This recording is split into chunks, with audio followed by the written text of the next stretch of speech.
Hello friends, welcome to Mera Falimy. ഇന്ന് നമ്മൾ ചെയ്യാൻ പോകുന്നത് ഒരു അടിപൊളി നൈറ്റ് ക്രീം ആണ്. അതായത് നമ്മുടെ സ്കിന്നിന് നഷ്ടപ്പെട്ട തിളക്കവും ആരോഗ്യവും ഒക്കെ തിരിച്ചു പിടിക്കാൻ ഹെൽപ്പ് ചെയ്യുന്ന ഒരു മാജിക്കൽ നൈറ്റ് ക്രീം. പൈസ കൊടുത്ത് വില കൂടിയ ക്രീമുകളൊന്നും വാങ്ങാതെ വളരെ കുറഞ്ഞ ചിലവിൽ നമുക്ക് വീട്ടിൽ തന്നെ ഉണ്ടാക്കിയെടുക്കാൻ പറ്റുന്ന ഒരു സൂപ്പർ നൈറ്റ് ക്രീമാണിത്. ഇനി നമുക്കിത് എങ്ങനെയാണ് ഉണ്ടാക്കുന്നതെന്ന് നോക്കാം. നമ്മുടെ ഈ ക്രീമിന്റെ മെയിൻ സാധനം എന്ന് പറയുന്നത് അലോവേര ജെല്ലാണ്. ഞാനിവിടെ 3 സ്പൂൺ അലോവേര ജെല്ലാണ് എടുക്കുന്നത്. ഇത് നമ്മുടെ പോഴ്സിനെ ഡീപ് ക്ലെൻസിങ് ചെയ്യും. അതുപോലെ തന്നെ ഇതിലെ വൈറ്റമിൻസും ആന്റി ഓക്സിഡൻസും ചേർന്ന് നമ്മുടെ സ്കിന്നിലെ ചെറിയ ചെറിയ ബ്ലെമിഷസ് എല്ലാം മാറ്റാൻ ഹെൽപ്പ് ചെയ്യുന്ന ഒരു സ്കിൻ ഹീലിംഗ് ഏജന്റ് ആയിട്ട് പ്രവർത്തിക്കുന്നുണ്ട്. അതുകൊണ്ട് തന്നെ അലോവേര ജെൽ എടുക്കുമ്പോൾ ക്വാളിറ്റി ഉള്ളത് തന്നെ എടുക്കാൻ പ്രത്യേകം ശ്രദ്ധിക്കണം. ഇനി നമുക്ക് വേണ്ടത് റോസ് വാട്ടർ ആണ്. ഞാനിവിടെ 2 സ്പൂൺ റോസ് വാട്ടർ ആണ് എടുക്കുന്നത്. ഈ റോസ് വാട്ടർ നമ്മുടെ ചർമ്മത്തിന്റെ pH ബാലൻസ് നിലനിർത്തി സ്കിൻ ടോൺ ഈവൻ ആക്കാനായിട്ട് ഹെൽപ്പ് ചെയ്യും. അടുത്ത സൂപ്പർ ഇൻഗ്രീഡിയന്റ് എന്ന് പറയുന്നത് ഗ്ലിസറിൻ ആണ്. ഈ ഒരു നൈറ്റ് ക്രീം സൂപ്പർ വർക്കിംഗ് ആക്കുന്നത് തന്നെ ഈ ഒരു ഗ്ലിസറിൻ ആണ്. നമ്മുടെ ചർമ്മത്തിൽ നിന്ന് ഈർപ്പം ഒട്ടും പോകാതെ അതിനെ അകത്ത് വെച്ച് തന്നെ ലോക്ക് ചെയ്ത് വെക്കും.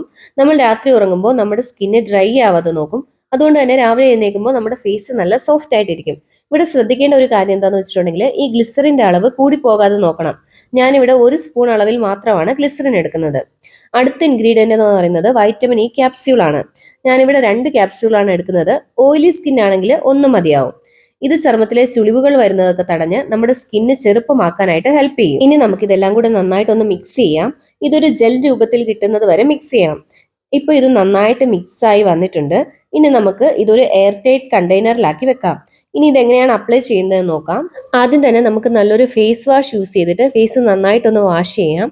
ഒത്തിരി മേക്കപ്പ് ഒക്കെ ചെയ്യുന്നവരാണെങ്കിൽ ഡബിൾ ക്ലെൻസിങ് മസ്റ്റ് ആണ്. ഫേസ് ഫുള്ള് ഡ്രൈ ആകാതെ ചെറിയൊരു ഈർപ്പത്തിൽ വേണം നമ്മൾ ഈ ഒരു ക്രീം അപ്ലൈ ചെയ്യാനായിട്ട്. ഒരു 2 to 3 ഡ്രോപ്സ് എടുത്ത് അപ്ലൈ ചെയ്ത് കൊടുക്കാം. കൈവിരലുകൾ ഉപയോഗിച്ച് മുകളിലേക്ക് മാത്രം അപ്ലൈ ചെയ്ത് കൊടുക്കണം. സ്കിന്ന് ടൈറ്റായി നിലനിർത്താൻ ഇത് അത്യാവശ്യമാണ്. കണ്ണിന് ചുറ്റും മോതിരവിരൽ മാത്രം ഉപയോഗിച്ച് വളരെ സോഫ്റ്റ് ആയിട്ട് വേണം മസാജ് ചെയ്യാനായിട്ട്. കഴുത്തിലും മസാജ് ചെയ്യാനായിട്ട് മറക്കരുതേ. ഇത് ഡെയിലി രാത്രി നമുക്ക് യൂസ് ചെയ്യാൻ പറ്റുന്ന ഒരു ക്രീമാണ്. ബാക്കി വരുന്നത് നമുക്ക് ഫ്രിഡ്ജിൽ സ്റ്റോർ ചെയ്ത് വെച്ച് ഉപയോഗിക്കാം. നമുക്കൊരു 1 വീക്ക് വരെ യൂസ് ചെയ്യാനായിട്ടുള്ളതുണ്ട് ഇത്. ഇത് ഉണ്ടാക്കാനും വളരെ സിമ്പിൾ ആണ്. ഇതൊരു 1 വീക്ക് അടുപ്പിച്ച് കണ്ടിന്യൂസ് യൂസ് ചെയ്യുമ്പോൾ തന്നെ നമുക്ക് വിസിബിൾ ആയിട്ടുള്ള ചേഞ്ചസ് അറിയാനായിട്ട് പറ്റും. റിസൾട്ട് 100% ഉറപ്പാണ്. എല്ലാവരും മസ്റ്റ് ആയിട്ട് ഒന്ന് ട്രൈ ചെയ്ത് നോക്കണം. വീഡിയോ ഇഷ്ടമായാൽ ലൈക്ക് ചെയ്യാനും ഷെയർ ചെയ്യാനും ചാനൽ ഒന്ന് സബ്സ്ക്രൈബ് ചെയ്യാനും മറക്കരുതേ. അടുത്തൊരു അടിപൊളിയായ വീഡിയോ ആയിട്ട് വരുന്നത് വരെ tata bye bye, see U.